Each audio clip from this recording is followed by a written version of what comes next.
ஸ்ரீ சங்கரா TV நேயர்களுக்கு நமஸ்காரம். இந்த இனிய காலை பொழுதிலே உங்கள் அனைவரையும் சுபதினம் நிகழ்ச்சியில் சந்திப்பதில் மிக்க மகிழ்ச்சி. இன்று 15/1/2025 இந்த நாள் எப்படிங்கிறத பார்க்கலாம் வாங்கோ. இன்றைய தினம் குரோதி வருடம் தை மாதம் 2ஆம் தேதி புதன்கிழமை. திதி பார்த்தோம்னா தேய்பிறை திதியை திதி. நாளைய தினம் அதிகாலை 3:23 வரைக்கும் இருக்கு. அதனைத் தொடர்ந்து தேய்பிறை திருத்தியை திதியானது வந்து விடுகிறது. நட்சத்திரம் பார்த்தோம்னா இன்னைக்கு பூசம் நட்சத்திரம் பகல் 10:26 வரைக்கும் இருக்கு. அதனைத் தொடர்ந்து ஆயில்யம் நட்சத்திரம் என்பது வந்து விடுகிறது. இந்த நாள் முழுவதுமே ஒரு சித்த யோகம் கூடிய நாளாக அமைந்திருக்கிறது. இது போக பஞ்சாங்கத்திலே வரக்கூடிய யோகம் அப்படின்னு சொல்லி பார்த்தோம்னா இன்னைக்கு பிரீத்தி அப்படிங்கிற ஒரு நாம யோகத்தை கொடுத்திருக்கா. கரணம் பார்த்தோம்னா தைத்திலம் அப்படிங்கிற ஒரு கரணத்தை கொடுத்திருக்கா. இந்த நாளானது ஒரு மேல் நோக்கு நாளாக அமைந்திருக்கிறது. இன்னைக்கு என்ன ஸ்பெஷல் அப்படின்னு சொல்லி பார்த்தோம்னா இன்றைய தினம் பஞ்சாங்கத்திலே கணு அப்படிங்கிறத கொடுத்திருப்பா. இது போக மாட்டு பொங்கல் அப்படிங்கிறதையும் கொடுத்திருக்கா. திருவள்ளுவர் தினம் அப்படிங்கிறதையும் சொல்லியிருக்கா. இந்த நாளும் ஒரு கரிநாளாக அமைந்திருக்கிறது. கரிநாள்னு சொன்னா சூரியனுடைய தீட்சிண்யம் அதிகமாக இருக்கக்கூடிய நாள். இந்த நாளிலே வீட்டிலே நடக்கக்கூடிய அந்த சுப நிகழ்ச்சிகளை தவிர்க்க வேண்டும் அப்படிங்கிற மாதிரி நம்முடைய முன்னோர்கள் சொல்லி இருக்கிறார்கள்.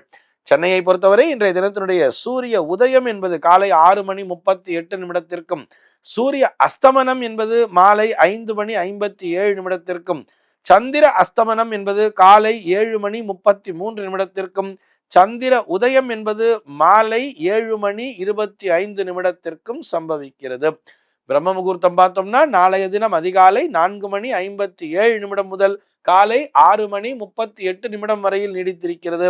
சென்னையை பொறுத்தவரை இன்றைய தினத்துடைய ராகு காலம் என்பது மதியம் 12:18 முதல் 1:43 வரையிலும், யமகண்டம் என்பது காலை 8:03 முதல் காலை 9:28 வரையிலும், குளிகை காலம் என்பது பகல் 10:53 முதல் மதியம் 12:18 வரையிலும் சம்பவிக்கிறது.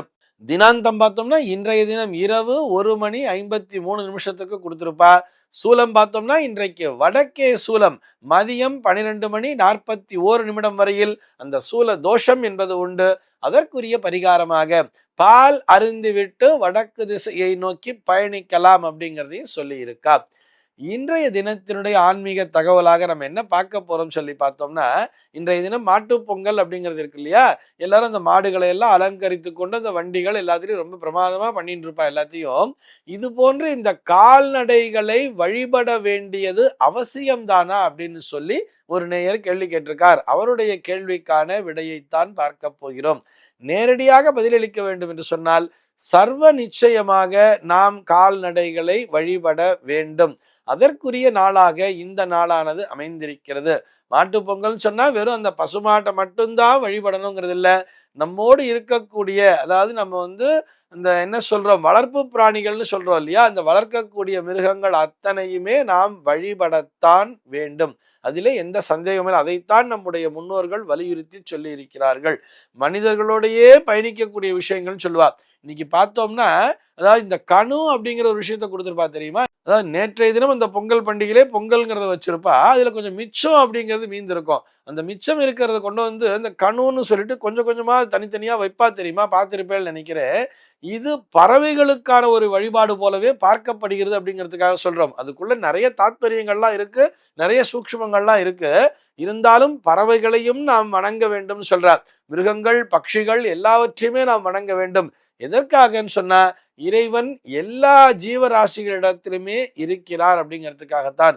பொதுவா பசுமாடு அப்படிங்கிறது நம்ம வெள்ளிக்கிழமைனா எங்கேயாவது ஒரு பசுமாடை பார்த்தாலே நம்ம நமஸ்காரம் பண்றோம். இது போக வீட்டுல ஒரு கோ பூஜை, அதாவது ஒரு கிரகப்பிரவேசம் நடக்கும் பொழுது ஒரு கோ பூஜைங்கிறது நடக்கிறது.